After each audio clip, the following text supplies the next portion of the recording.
కొన్ని రోజులుగా 'త్వమేవ శరణం మా అందరికీ నీవే రక్ష' అన్న పుస్తకం చదువుకుంటూ ఉన్నాం. ఈరోజు 'అవతారుని బృందావనం డెహ్రాడూన్' అదేంటో తెలుసుకుందాం. డెహ్రాడూన్‌ని క్లుప్తంగా డూన్ అని కూడా పిలుస్తారు. మెహర్ బాబా బాగా ఇష్టపడిన ప్రాంతం డెహ్రాడూన్. మెహర్ బాబా డెహ్రాడూన్‌ని తన బృందావనం అని అభివర్ణించారు. డూన్‌లో మెహర్ బాబా పర్యటించిన, తన పాద స్పర్శతో పవిత్రం చేసిన ప్రదేశాలు చాలా ఉన్నాయి. ఆ వివరాలు తెలుసుకుందాం. డూన్ యొక్క విశిష్టత.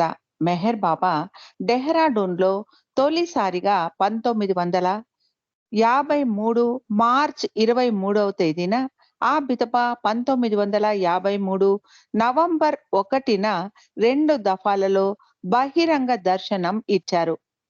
ఉత్తరప్రదేశ్ రాష్ట్రం నుండి విడిపోయి కొత్తగా ఏర్పాటైన ఉత్తరాంచల్ రాష్ట్ర రాజధాని డెహ్రాడూన్.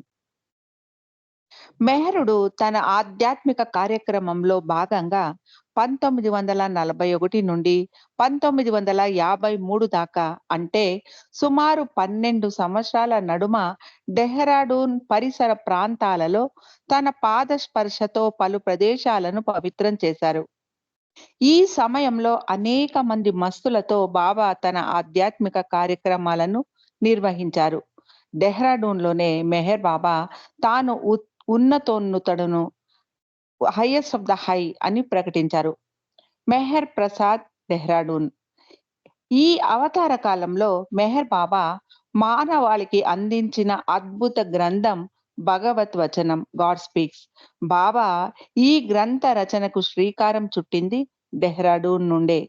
అలాగే విలియం డాంకిన్ రాసిన మస్తుల భగవన్మత్తులు గ్రంథం నౌషర్వాన్ సంపాదకత్వంతో ప్రస్తుతం వెలువడుతూ ఉన్నటువంటి గ్లో ఇంటర్నేషనల్ ఆంగ్ల పత్రిక కూడా డూన్ నుండి తొలిసారిగా ప్రారంభించడం అయినది. అంతేకాదు మెహర్ బాబా ట్రస్ట్ చైర్మన్ గా చాలా కాలం పనిచేసిన బావు కల్చురి తొలిసారిగా బాబాను దర్శించుకున్నది కూడా డెహ్రాడూన్‌లోనేనని పాఠకులు గమనించాలి. ఇంతటి ప్రాధాన్యత గల డెహ్రాడూన్ పట్టణంలో మెహర్ బాబా చేపట్టిన అనేక ఆధ్యాత్మిక కార్యక్రమాలకు సంబంధించి పలు ప్రదేశాలు ఈ తరం తప్పక చూడవలసిందే. అందులో ముఖ్యంగా మెహర్‌ధామ్, మెహర్ ప్రసాద్. 1933లో మెహర్ బాబా ఇచ్చిన బహిరంగ దర్శన ప్రదేశం, అలాగే డెహ్రాడూన్, హరిద్వార్‌లకు వెళ్లే దారిలో ఉన్న మెహర్ మాఫీ, మంజరి మాఫీ ప్రధానమైనవిగా చెప్పాలి. నవజీవన సమయంలో మెహర్ మాఫీ ప్రాంతంలో బాబా గడిపారు. ఇవి కాకుండా మెహర్ బాబా పాద స్పర్శతో పునీతమైన పవిత్ర ప్రదేశాలు డెహ్రాడూన్ పరిసరాలలో అనేకం ఉన్నాయి. మెహర్ బాబా తొలిసారిగా బహిరంగ దర్శనం ఇచ్చిన ప్రదేశం నేటికి చెక్కు చెదరకుండా ఉంది. అలాగే రెండో దఫా ఇచ్చిన బహిరంగ దర్శన ప్రదేశంలో ప్రభుత్వ కార్యాలయం, ఆర్‌టీఓ ఆఫీసు నిర్వహిస్తున్నారు. విశేషం ఏమిటంటే మంజరి మాఫీ తప్పించి పైన చెప్పిన మిగిలిన ప్రదేశాలన్నీ డూన్ పట్టణం నడిబొడ్డున గల 107 రాజ్‌పుట్ రోడ్‌లో ఆ పరిసరాలలోనే ఉన్నాయి. మెహర్‌ధామ్. మెహర్‌ధామ్ అంటే స్థానిక మెహర్ ప్రేమికుల బాబా సెంటర్‌గా చెప్పుకోవచ్చు. 1964 ప్రాంతంలో స్థానిక బాబా ప్రేమికురాలు ఇక్కడ తగిన స్థలాన్ని విరాళంగా ఇచ్చారు. బాబా వారి అనుమతితో మెహర్ ధామ్ నిర్మించారు. సుమారు 7 అడుగుల ఎత్తుగల మెహర్ బాబా నిల్చున్నట్టి పాలరాతి శిలా విగ్రహం ఇక్కడ ఉంది. మెహర్ బాబా విగ్రహానికి చక్కటి దోవతి, పంచ కట్టి పూల హారంతో నిండుగా అలంకరిస్తారు. మెహర్ బాబాను దర్శించుకుందామని వెళ్లే ప్రేమికులను ప్రేమతో ఆయన పలకరిస్తూ ఉన్నట్టు ఈ పాలరాతి విగ్రహం ఉంది. బాబాను దర్శించుకున్న జైపూర్‌లోని ఒక శిల్ప కళాకారుడు ఈ శిల్పాన్ని చెక్కి ఆనాడు సుమారు 6,000 రూపాయలకు అందించాడని స్థానిక ప్రేమికులు చెప్పారు. ఇక మెహర్ ప్రసాద్. 107 రాజ్‌పూర్ రోడ్‌లో గల మెహర్ ధామ్ నుండి సుమారు ఫర్లాంగ్ దూరంలో మెహర్ ప్రసాద్ ఉంది. మెహరుని ప్రసాదంగా స్థానిక బాబా ప్రేమికురాలు మాతాజీ ప్రకాశ్వతి ఈ భవనాన్ని 1982 మార్చ్ 23న డూన్‌కు విచ్చేసే బాబా ప్రేమికులకు వసతి సౌకర్యంగా అందజేశారు. 2 బెడ్‌రూమ్‌లు, వంట చేసుకోవడానికి ఎవరికి వీలుగా అన్ని వసతులు గల కిచెన్ సౌకర్యం ఇక్కడ ఉంది. మెహర్ ప్రసాద్ నిర్వహణ కోసం మాతాజీ ప్రకాష్‌పతి ఒక ట్రస్ట్‌ను కూడా ఏర్పాటు చేశారు. సత్సంగ్, ప్రేమిక సహవాసుల ఏర్పాటు కోసం 2 అంతస్తులలో గల ఈ భవనంలో కింది అంతస్తులో అలాగే పై భాగంలో కూడా విశాలమైన ప్రార్థనా సమావేశ హాళ్లు ఉన్నాయి. మెహరునికి సంబంధించి అనేక గ్రంథాలు, చిత్రపటాలు మెహర్ ప్రసాద్ ప్రార్థనా మందిరంలో ఉన్నాయి. ప్రార్థనా మందిరం ఎంతో ప్రశాంతంగా మెహరుని సన్నిధిలో ఉన్నట్టు అనిపిస్తుంది. కాగా మెహర్ ప్రసాద్‌లో బస చేయాలనుకునే బాబా ప్రేమికులు ముందుగా తెలియజేస్తే తగిన ఏర్పాట్లు చేయగలమని నిర్వాహకులు అన్నారు. మెహర్ మాఫీ ఈ ప్రదేశం హరిద్వార్‌కు వెళ్లే దారిలో డూన్ నుండి సుమారు 4, 5 కిలోమీటర్ల దూరంలో ఉంది. 1949 అక్టోబర్ 16 నుండి మెహర్ బాబా నవజీవనం గడిపారన్న సంగతి ప్రేమికులందరికీ తెలుసు. నవజీవనంలో భాగంగా మెహర్ బాబా డూన్ వచ్చినప్పుడు ఒక చిన్న కుటీరంలో నవజీవనం గడిపేందుకు వీలుగా బాబా ఆదేశాలు, సూచనలు అనుసరించి మెహర్ మాఫీ ప్రదేశాన్ని ఎంపిక చేశారు. ప్రస్తుతం ఇక్కడ 900 గజాల స్థలంలో బాబా నవజీవనంలో ఏకాంతవాసం గడిపిన చిన్న గది ఉంది. ఈ గదిలో మెహరుని నిలవెత్తు చిత్రం ఉంది. అవతారుడు ఏకాంతంగా ఉండిన ఈ పవిత్ర ప్రదేశంలో తరచు ప్రేమికులు సత్సంగ్ కార్యక్రమాలు నిర్వహిస్తారు. మెహర్ మాఫీ ప్రస్తావనలో బెంగళూరుకు సమీపాన ఉన్న బైరమంగళ చరిత్రకున్నంత సారూప్యత ఉంది అంటే అతిశయోక్తి కాదు. అది ఎలా అంటారా? ఇదంతా 1949 నాటి విషయం. అప్పట్లో డెహ్రాడూన్‌లో ఉంటున్న స్థానిక బాబా ప్రేమికుడు కేకీ దేశాయ్‌ని 1949 సెప్టెంబర్ 7వ తారీఖున తక్షణం బయలుదేరి మెహరాబాద్‌కు రమ్మనమని మెహర్ బాబా టెలిగ్రామ్ పంపారు. ఆ ఆదేశాల ప్రకారం కేకీ దేశాయ్ మెహ్రాజాద్‌కు చేరుకుని బాబాను దర్శించుకున్నాడు. బాబా తన నవజీవన కార్యక్రమం గురించి చెబుతూ అందులో భాగంగా తాను త్వరలో ఉత్తర భారతదేశంలో కొంతకాలం ఉండదలిచాను అన్నారు. అందుకోసం రూర్కీ, హరిద్వార్, రిషికేశ్, డెహ్రాడూన్‌లలో ఎక్కడైనా సరే తనకు అనువైన ప్రదేశం ఎంపిక చేయమని కొన్ని సూచనలు ఇచ్చారు.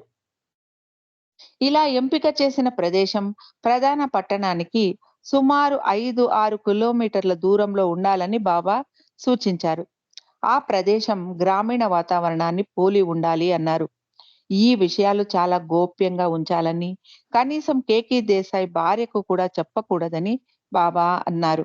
డెహ్రాడూన్‌లో తనకు చాలా మంది పరిచయస్తులు ఉన్నారని, ముఖ్యంగా తన మిత్రుడు, బాబా ప్రేమికుడు అయిన నారావాలా సహాయంతో డూన్ పట్టణంలో తగిన స్థలం ఎంపిక చేసేందుకు అనుమతి ఇవ్వమని కోరాడు. బాబా అందుకు అంగీకరించారు. నారావాలా తప్ప అతడి కుటుంబ సభ్యులు మరెవ్వరికీ ఈ విషయం తెలియరాదని బాబా ఆదేశించారు. ఆ దరిమిలా డూన్‌కు 4, 5 మైళ్ళ దూరంలో పలు ప్రదేశాలు చూసి చివరకు మంజరీ మాఫీ అనే గ్రామంలో ఒక ఖాళీ జాగాను ఖరారు చేశారు. ఆ ఖాళీ జాగాలో చిన్న ఇల్లు ఉంది. ఇంటిలో 2 చిన్న గదులు, వరండా ఉన్నాయి. ఈ ఇల్లు, ఇక్కడి వాతావరణం బాబా చెప్పిన సూచనలకు అనుగుణంగా ఉన్నాయని భావించి, ఆ ఇంటి ఫోటోలు తీసుకొని, ఆ వివరాలు ఒక లేఖలో రాసి మెహరాజాద్‌కు బాబా సమాచార నిమిత్తం కేకీ దేశాయ్ పంపాడు. ఆ లేఖ చూసిన పిదప బాబా కేకేకి ఒక టెలిగ్రామ్ పంపారు. Content of your Telegram and descriptive letter made me happy. Stop. I prefer purchase of site to be settled solely by you. Therefore, your presence at Ahmednagar absolutely necessary for one day. Come when convenient before 1st October. Take money and instructions while arrival Meher Baba అని పంపించారు. ఆ తర్వాత కేకి మెహరాజాద్కు వెళ్లి మెహర్ బాబాకు అన్ని విషయాలు వివరించాడు. కేకి చెప్పిన స్థలం కొనుగోలు కోసం బాబా 28,000 రూపాయలు ఇచ్చారు.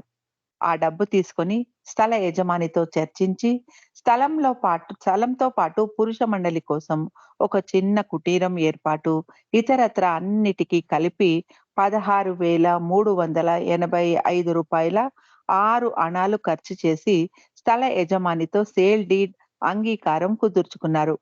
ఆ తర్వాత బాబాకు ఈ విషయాలు తెలియజేస్తే కేకీని అక్టోబర్ 9న పింపల్గావ్‌కు రమ్మనమని ఆదేశిస్తూ బాబా టెలిగ్రామ్ పంపారు. ఆ మాదిరిగా కేకి మెహరాజాద్ వెళ్లి బాబాను అన్ని విషయాలు ఆయన సమక్షంలో వివరించాడు. మంజరీ మాఫీ అమ్మకం. అయితే ఆ దరిమిలా మంజరీ మాఫీని మెహర్ బాబానే స్వయంగా అమ్మివేశారు. ఢిల్లీలోని బాబా ప్రేమికుల్ని మంజరీ మాఫీ స్థలాన్ని కొనుగోలు చేయమని, అందుకు 7,000 రూపాయలు మాత్రం చెల్లించమని సూచించారు. అయితే ఆ రోజుల్లో బాబా ప్రేమికుల్లో ఎవరి దగ్గర అంత డబ్బు లేనందున డూన్ గ్రామంలోని పిసి గోయల్ అనే వ్యక్తికి అమ్మేశారని డాక్టర్ ఎస్ఎన్ ప్రసాద్ చెప్పారు. డాక్టర్ ప్రసాద్ చాలా కాలం డెహ్రాడూన్‌లోనే సీనియర్ ప్రిన్సిపల్ సైంటిస్ట్ గా పనిచేశారు. కాగా ఆ పిదప ఆయన డెహ్రాడూన్ నుండి హైదరాబాద్‌కు తన మకాం మార్చారు. మంజరీ మాఫీ తిరిగి కొనుగోలు ఏర్పాటు. 1999 అక్టోబర్ 15, 17 తేదీలలో డెహ్రాడూన్‌లో అవతారుడి నవజీవన కార్యక్రమం చేపట్టి 50 సంవత్సరాలు పూర్తి అయిన సందర్భంగా స్వర్ణోత్సవాలు వైభవంగా నిర్వహించారు. ఈ సందర్భంగా నవజీవనంలో మంజరీ మాఫీ బాబా గడిపిన కుటీర స్థల ప్రాంగణంలో స్థల యజమాని అనుమతితో షామియానా వేసి బాబా ప్రేమికులందరితో సహవాస్ కార్యక్రమం తొలిసారిగా ఘనంగా ఏర్పాటు చేశారు. అనంతరం నవజీవనం సమయంలో మెహర్ బాబా వాడిన వస్తువులను, ఆస్తులను పరిరక్షించాలని మరి ఇతర అంశాలతో 7 సభ్యులతో న్యూ లైఫ్ ట్రస్ట్ పేరిట ఒక ట్రస్ట్ ఏర్పాటు చేసి ముందుగా మంజరీ మాఫీలోని బాబా నవజీవనం గడిపిన చిన్న గది, ఆ పరిసరాలను పరిరక్షించాలని, స్థలాన్ని తిరిగి కొనుగోలు చేయాలని నిర్ణయించామని డాక్టర్ ప్రసాద్ చెప్పారు. బాబా కుటీరంలో కలిపి 900 గజాల స్థలంలో నవజీవన ట్రస్ట్ ఏర్పాటు చేశామని డాక్టర్ ప్రసాద్ చెప్పారు. అవతారుడు నవజీవనంలో గడిపిన చిన్న కుటీరం, ఆ పరిసర ప్రాంతాలు తిరిగి బాబా ప్రేమికులకు అందుబాటులోకి రావడం విశేషంగా చెప్పాలి. అందుకోసం శ్రమించిన ప్రేమికులందరినీ పేరు పేరున అభినందించాలి. ఇదంతా అవతారుడు తన అవతార కార్యక్రమంలో చేసిన లీలగా బాబా ప్రేమికులు అభివర్ణించడం ప్రతి ఒక్కరూ గమనించాలి. ఇంతటి విశేషత గల మెహరుడి బృందావనం డెహ్రాడూన్ సెంటర్‌ని ప్రతి ఒక్కరూ దర్శించుకోవడం అవసరం. మెహర్ సందేశం. If we feel for others in the same way as we feel for our own dear ones, we are loving God. If instead of robbing others to help ourselves, we rob ourselves to help others, we are loving God.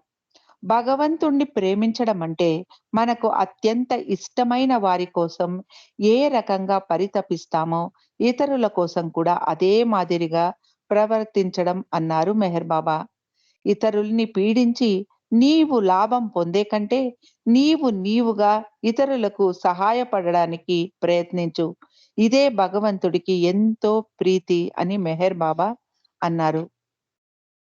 అవతారుని పాద స్పర్శతో పునీతమైన ఏలూరు కేంద్రం హేలాపురి ఇదేంటో తెలుసుకుందాం.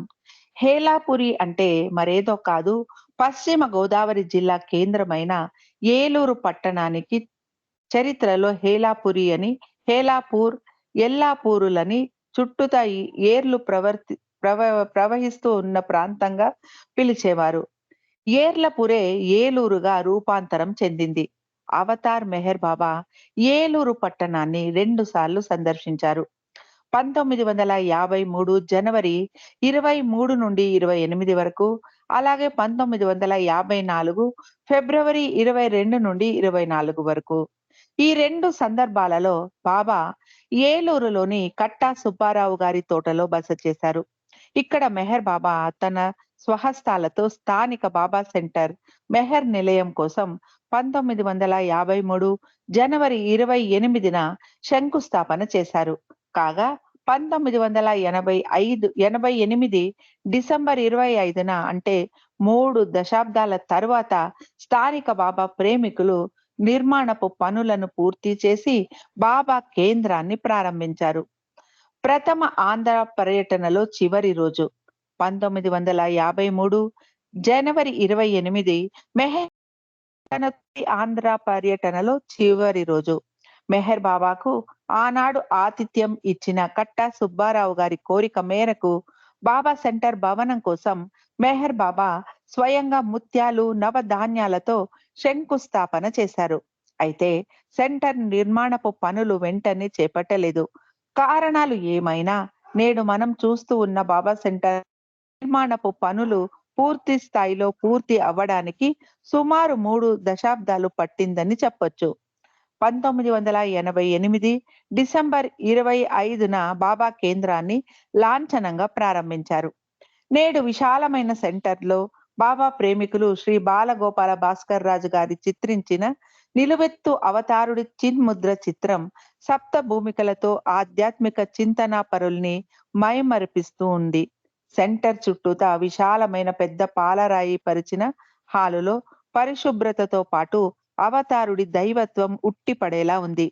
మెహర్ బాబా తొలి ఆంధ్ర పర్యటనలో ఏలూరు పట్టణానికి విచ్చేస్తూ ఉంటే మెహర్ బాబాకు బస ఏర్పాటు చేయాలన్న మీమాంసలో నిర్వాహకులు ఉంటే స్థానిక వ్యాపారస్తుడు శ్రీ కట్టా సుబ్బారావు తమ తోటలో బాబా వారికి చక్కటి విడిదు ఏర్పాటు చేస్తానని స్వచ్ఛందంగా ముందుకొచ్చారని స్థానికుల కథనం. అందుకు గల కారణం కట్టావారు స్వయంగా ఏమని చెప్పారంటే, నేను పుట్టిన తర్వాత మా తండ్రి నా జాతక చక్రం గీయించారు. ఆ జాతక చక్రంలో రాసిన ప్రతి చిన్న విషయం తూచా తప్పక అన్ని క్రమం తప్పక జరుగుతూ ఉన్నాయి. ఆ జాతకంలో ఇంకా ఏముందంటే ఈ ఏడాది అంటే 1953 ఆరంభంలో అంటే మెహర్ బాబా వారి తొలి ఆంధ్ర పర్యటన రోజులవి. నాకు దివ్యానుగ్రహం చేత భగవంతుడి దర్శనం లభిస్తుందని, తనకిక పునర్జన్మ ఉండదని ఆ జాతక చక్రంలో రాసి ఉంది అన్నారు. ఎప్పుడైతే బాబా ప్రేమికులు అవతార పురుషుడు సాక్షాత్తు భగవంతుడైన మెహర్ బాబా ఏలూరు పట్టణానికి అంటే 1953 జనవరి 23న వస్తున్నారు అని చెవిన వేశారో, ఆ అవకాశాన్ని అందిపుచ్చుకొని తమ కొబ్బరి తోటలో ఉన్న రెస్ట్ హౌస్ లో అవతారుడికి ఆతిథ్యం ఇస్తానని ప్రకటించానని శ్రీ సుబ్బారావు గారు పేర్కొన్నారు. ఆ మాదిరిగా కట్టా సుబ్బారావు తోటలో మెహర్ బాబా తన తొలి ఆంధ్ర పర్యటన సమయంలో, అలాగే రెండవ ఆంధ్ర పర్యటనలో ఇక్కడున్న రెస్ట్ హౌస్ లో విడిది చేశారు. ఇక్కడి నుంచి దగ్గరలో ఉన్న సర్ సిఆర్ రెడ్డి కళాశాల ప్రాంగణంలో పెద్ద ఎత్తున దర్శనం ఇచ్చారు. ఆనాడు కొన్ని వేల మంది బాబా వారి దర్శనం చేసుకున్నారు. మెహర్ బాబా తన స్వహస్తాలతో విచ్చేసిన జన సందోహానికి ప్రసాద వితరణ చేశారు. అంతేకాదు స్థానికంగా సుమారు 90 మంది ఇళ్లకు బాబా స్వయంగా వెళ్లి వారి గృహాలను పావనం చేశారు. జిల్లా జడ్జి గారిల్లు, జిల్లా కలెక్టర్, అలాగే అనేక మంది పేద బడుగు బలహీన కార్మికులతోనూ చిన్న పిల్లలు, ముసలివారు తదితరులు ఎందరికో తన దర్శన భాగ్యం కల్పించారు. అనేక అమూల్య సందేశాలు ఇచ్చారు. కొందరికి ప్రత్యేక ఇంటర్వ్యూలు ఇచ్చారు. హాస్య చలోక్తులతో సరస సంభాషణలు చేశారు. ఆనాటి కట్టావారి తోటలో మెహర్ బాబాతో వచ్చిన సుమారు 40 మందికి అనువైన ప్రత్యేక గుడారాలలో బస ఏర్పాటు చేశారు. విచ్చేసిన వారందరికీ శ్రీ కట్ట చక్కని విందు ఏర్పాటు చేశారు. ఆనాటి ఈ తోటను నందనవనంలా కళకళలాడేలాగా అలంకరించారు. బాబా బస చేసిన గదికి ముందర భాగంలో స్థానిక ప్రజలకు వీలుగా చలువ పందిళ్లు వేశారు. బాబాతో 40 మంది మండలి సభ్యులు, పలువురు బాబా ప్రేమికులు విచ్చేశారు. వారందరికీ మంచాలు, ఎంతో అనువైన బస ఏర్పాటు చేశారు. వంటశాల, భోజనశాలలు, స్నానాల గదులు ఇతరత్రా తాటాకులతో విశాలంగా చేయించారు. రాత్రిపూట విద్యుత్ దీపాలతో పట్టపగలను తలపించేటట్టు చేశారు. తెల్లవారుజామున 4 గంటలకే స్నానాలకు వేడి నీరు ఏర్పాటు చేశారు. భోజనం తయార్ అని చెప్పడానికి ప్రత్యేకంగా ఒక గంట. ఆహా! ఏమి ఆ ఏర్పాట్లు అని ఆశ్చర్యపడేలా శ్రీకట్ట చేశారు. ఆప్యాయతతో కొసరి కొసరి వడ్డించారు శ్రీకట్ట. విచ్చేసిన బాబా బృందం అందరికీ చక్రకేళిలు, మెత్తటి పూరీలు, వేడి వేడి హల్వా స్వీట్లు, తాజా పళ్ళ రసాలు మండలి వారికి పేరు పేరున సాదరంగా ఆప్యాయత ఆప్యాయత కలగల్పిన ప్రేమతో ఎవరికి ఏ సమయంలో ఏమి కావాలో స్వయంగా శ్రీ కట్ట చూసుకున్నారని ఆయన సమకాలీకులు రాతల వల్ల తెలుస్తుంది. మీ ఆరోగ్యం జాగ్రత్త బాబా వారి చతురోక్తి ఇదేంటో తెలుసుకుందాం. శ్రీరాముడి శ్రీరాముడికి భరద్వజుడు ఇచ్చిన విందుని శ్రీ కట్టా సుబ్బారావు జ్ఞప్తికి తెచ్చారని ఆయన సమకాలీకులు అభిప్రాయపడతారు. రెండవ దఫా ఆంధ్ర పర్యటనలో ముందుగా బాబా తన మండలి వారిని తమ ఆరోగ్యాలు జాగ్రత్త సుమా అని హెచ్చరించారట. ఎందుకో తెలుసా?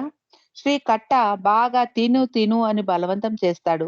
మీ ఆరోగ్యం జాగ్రత్తగా చూసుకోండి అని బాబా ముందుగా హెచ్చరించారని చతురోక్తిగా చెప్తారు. అయితే ప్రస్తుతం కట్టావారి తోట చిరునామా కోసం వినపడుతోంది.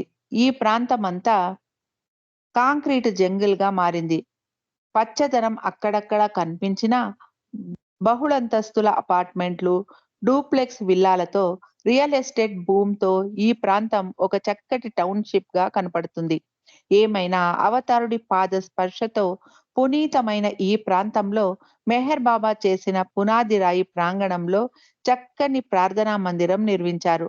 ఇక్కడ ప్రతి ఆదివారం సాయంత్రం 6 నుండి 8 దాకా సహవాస్ కార్యక్రమం నిర్వహిస్తారు. ఇక్కడ నుండి సుమారు ఒక ఫర్లాంగు దూరంలో బాబా వారు బస చేసిన ఆనాటి రెస్ట్ హౌస్ ఉంది. ఆ రెస్ట్ హౌస్ ను ఉన్నది ఉన్నట్టుగా ఉంచుతూ ఆవాస యోగ్యంగా పునర్నిర్మాణం చేశారు. ఆ గదిలో ఆనాడు బాబా విశ్రాంతి తీసుకున్న మంచం, అవతారుడి చిత్రపటాలు యథాతథంగా ఉన్నాయి. ఇందుకు ఆధారంగా మరో 2, 3 గదులతో పాటు విచ్చేసే అతిథుల కోసం ప్రత్యేకంగా ఒక గది నిర్మాణం ఇక్కడ స్థానిక బాబా ప్రేమికులు ఏర్పాటు చేశారు. ఆనాడు బాబా ఉపయోగించిన కర్ర కుర్చీ, తన ప్రేమికులతో తీయించుకున్న ఫోటోలు అరుదైనవి, అపూర్వమైన రీతితో బాబా ప్రేమికులకు అందుబాటులో ఉంచారు. బాబా విడిది చేసిన ఈ ప్రాంగణంలో ప్రతి గురువారం సాయంత్రం 6 నుండి 8 దాకా బాబా వారి సహవాస్ నిర్వహిస్తున్నట్టు తెలిపారు. ఇదంతా ఇలాగ ఉంటే మరో ముఖ్యమైన చారిత్రక ప్రదేశం ఏలూరు పట్టణంలో ఉంది. అదేమిటంటే ఏలూరు పట్టణంలో పోణంగి రోడ్ దక్షిణపు వీధి జలపరమేశ్వర స్వామి ఆలయం దగ్గరలో శ్రీ కలవలపల్లి సుబ్రహ్మణ్య శాస్త్రి గారి ఇంట్లో 1952 జనవరి 1న ముక్కోటి ఏకాదశి సోమవారం ఉదయం 7 గంటల వేళ బాబావారి తొలి సెంటర్ స్థానికంగా ప్రారంభించారు. అప్పటికి ఈ ప్రాంతీయులు ఎవరు మెహర్ బాబాను దర్శించలేదు. అప్పటి బాబా ప్రేమికులు శ్రీ ఎర్రంశెట్టి రంగారావు మాత్రం బాబా వారి రేఖా చిత్రాన్ని చిత్రించి ఆ సెంటర్ ఏర్పాటు చేశాడు. అప్పటికి ఇంకా శ్రీ ఎర్రంశెట్టి రావు గారు కూడా మెహర్ బాబాను దర్శించలేదు. ఆయన జీన్ ఆడ్రియల్ రాసిన గ్రంథం అవతార్ చదివి బాబా వారి దివ్యత్వం పట్ల ఆకర్షితులయ్యారు. ఆ దరిమిల 1952 జూన్‌లో బాబా వారి ఆంధ్ర పర్యటన కంటే ముందుగా బాబా మండలి సభ్యుడు ఎరుచ్ పెండులు ముందస్తు ఏర్పాటు పరిశీలనకై ఏలూరు వచ్చారు. 1953 జనవరిలో మెహర్ బాబా ఏలూరు పట్టణ పర్యటనలో భాగంగా ఈ సెంటర్‌ను దర్శించి శ్రీ రంగారావు గీసిన చిత్రానికి ఎదురుగా నిలుచొని బాబా హారతి ఇప్పించారు.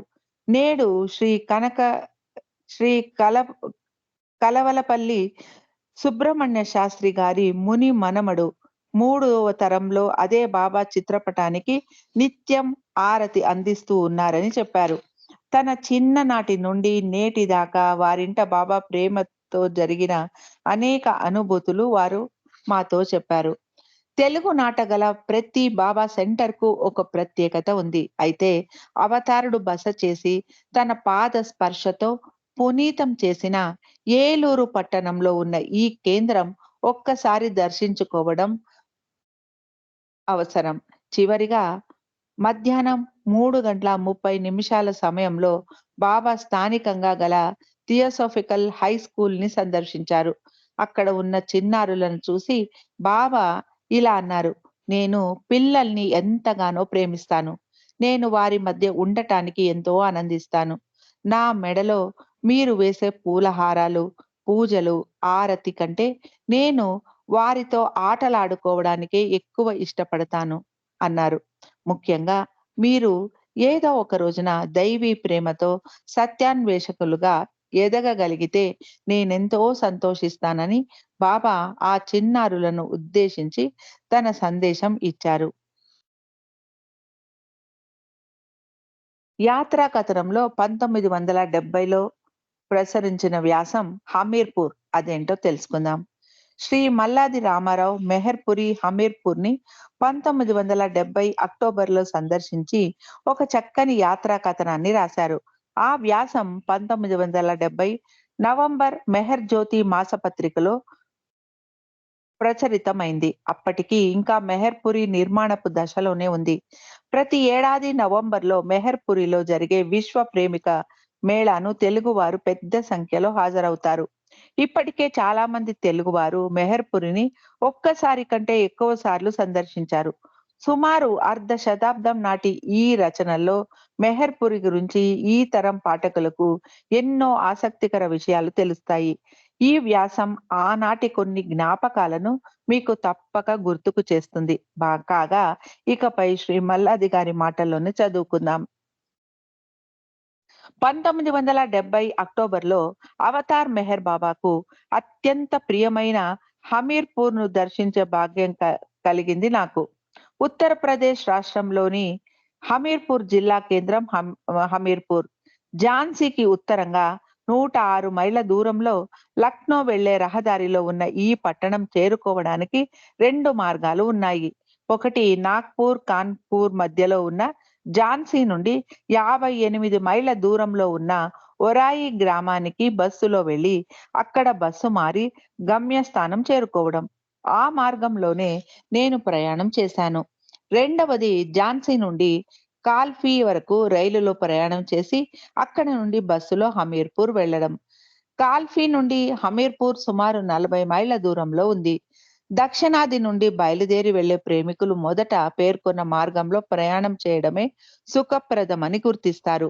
యమున, బేత్వా నదుల హమీర్పూర్ పట్టణానికి తూర్పు, పడమర దిక్కులలో ప్రవహిస్తూ వచ్చి ఇక్కడే కలుసుకుంటున్నాయి. కొండలలో పుట్టిన చిన్న వాగు ఒకటి వచ్చి ఈ నదులలో సంగమిస్తోంది. ఇది మరో ప్రయాగ, త్రివేణి సంగమం. ఈ పట్టణం 12,000 జనాభాతో సముద్ర మట్టానికి 360 అడుగుల ఎత్తున ఉంది. ప్రజలు స్నేహపాత్రులు. పేదవారైతే ఏమి, జనాభాలో 14% ముస్లింలు ఉన్నారు. దేశం మత కలహాలతో అట్టుడికిపోయిన రోజులలో కూడా ఇక్కడ ప్రశాంతంగానే ఉంది. హమీర్పూర్ అటు పెద్ద పట్టణం కానీ, ఇటు చిన్న పల్లె కానీ కానందువల్ల ప్రజలు ఒకరి గురించి మరొకరు తెలుసుకోవడానికి, తద్వారా వారి మధ్య సంఘీభావం, 2 మతాల వారి మధ్య చక్కటి సామరస్యం ఏర్పడుతుంది. అందువలనే మెహర్ బాబా కార్యక్రమాలకు ముందుగానే సర్వసన్నద్ధం చేయబడిన రంగస్థలం హమీర్పూర్. కలియుగ అవతారుడు అవతార్ మెహర్ బాబా విశ్వ కార్యక్రమంలో హమీర్పూర్‌కు ప్రత్యేకమైన విశిష్టత ఉంది. ఆయన ఈ పట్టణానికి 2 సార్లు అంటే 1952 నవంబర్‌లో మొదటిసారి, అలాగే 1954 ఫిబ్రవరిలో రెండవసారి సందర్శించారు. తమ ప్రథమ పర్యటన సందర్భంలో మెహర్ బాబా ఈ పట్టణానికి కాన్పూర్ నుండి కారులో వచ్చి యమునా నది ఒడ్డున ఉన్న రహదారి బంగళాలో బస చేశారు. బంగళా వద్ద కారు దిగిన తర్వాత మాట్లాడుతూ బాబా హమీర్పూర్‌లోని ఆధ్యాత్మిక వాతావరణం అత్యున్నతమైనదని ప్రకటించారు. 1954 ఫిబ్రవరి 9వ తేదీన అర్ధరాత్రి గడిచిన కొద్దిసేపటికి అవతారమూర్తిగా ప్రకటించుకున్న తరువాత మెహర్ బాబా ప్రజలకు ప్రప్రథమంగా బహిరంగ దర్శనం ఇచ్చినది ఈ పట్టణంలోనే. ఆ మహద్భాగ్యం పొందే నిమిత్తం శ్రీమతి హార్వీ అనే పాశ్చాత్య వనిత కూడా ఇక్కడికి వచ్చింది. హమీర్పూర్ పట్టణంలో దక్షిణంగా ప్రవేశిస్తూ ఉంటే రహదారి ఎడమ వైపు ఉన్న విశాలమైన పొలంలో ఎత్తుగా కట్టిన వేదికపై ఆసీనులై బాబా ప్రేమికులకు దర్శనమిచ్చారు. దర్శన కార్యక్రమ అనంతరం వేదిక దిగివచ్చి ఆ పొలంలోనే ఉన్న ఉసిరి చెట్టు కొమ్మలపై కూర్చొని వాటిని విలాసంగా ఊపుతూ వేలాది మందికి ప్రసాదాన్ని పంచిపెట్టారు. ప్రస్తుతం హమీర్పూర్ ప్రేమికులు ఈ స్థలంలో ఒక కళాశాలను నిర్మించే ప్రయత్నంలో ఉన్నారు. మెహర్ బాబా హమీర్పూర్‌లో అనేక మంది ప్రేమికుల ఇండ్లను దర్శించారు. వారిలో భవానీ ప్రసాద్ నిగమ్, ప్రసాద్ నిగమ్ సోదరుడు ఇల్లు కూడా ఉంది. వారి ఇంట్లో కుర్చీలో సి సుఖాసీనులైన తరువాత బాబా కుర్చీ చేతిని సుతారంగా మీటుతూ గత ఒక అవతారంలో నేనిక్కడ ఉన్నాను అని ప్రకటించారు. స్థానికులు ఒకరు రావ్ సాహెబ్ రమాశంకర్ అమిస్ట్ అనే ఆయన ధైర్యం చేసి బాబాను వివరంగా తెలియజేయమని కోరాడట. దానికి చిరునవ్వే సమాధానమైంది.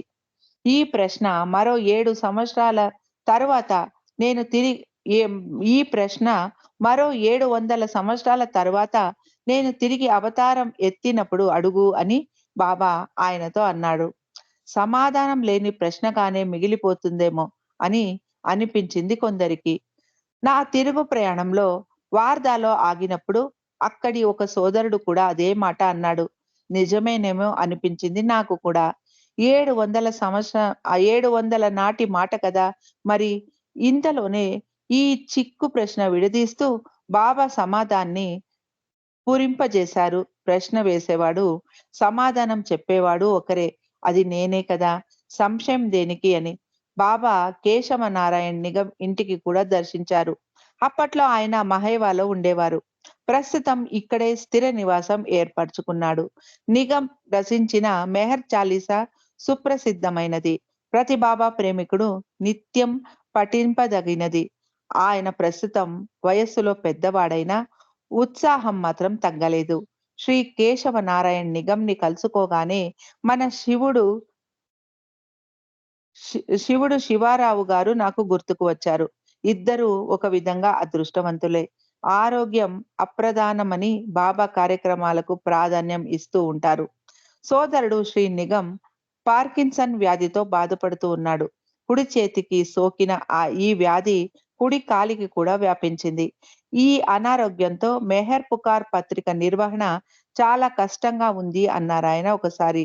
అంటే 1967లో పూణే నగరంలో గురుప్రసాద్ భవంతిలో బాబాను దర్శించినప్పుడు చూచాయగా తన ఆరోగ్యం గురించి చెప్పి విశ్రాంతి తీసుకోవలసిన పరిస్థితి ఏర్పడుతోంది అన్నారట శ్రీ నిగమ్ బాబాతో.